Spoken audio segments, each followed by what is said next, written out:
Hi అందరికీ. మీలో ఎంతమందికి వీటి గురించి తెలుసు? తెలిస్తే కామెంట్ సెక్షన్‌లో కామెంట్ చేయండి.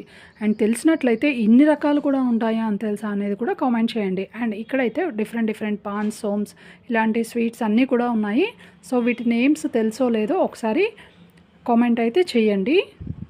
ఇన్ని వెరైటీస్ చూడడం అయితే నేను ఇదే ఫస్ట్ టైం. వీటి నేమ్స్ అయితే చూసేద్దాం ఒకసారి. बनारस है, तुलसी पान, ये गोवा पान, चॉकलेट पान,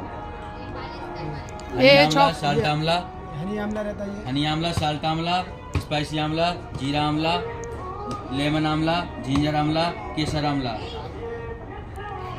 साल्ट मैंगो, डेट का खजूर रहता है, ये कोकम ब्लैकबेरी काला जामुन रहता है, ये स्वीट मैंगो रहता है, जिंजर का रहता है स्वीट, ये सॉल्ट में रहता है, ये लेमन का है, ये पुदीने का है, ये हिंग का है, ये सुपारी रहता है, ये हिंग गोली रहती है, ये बीटरूट का है।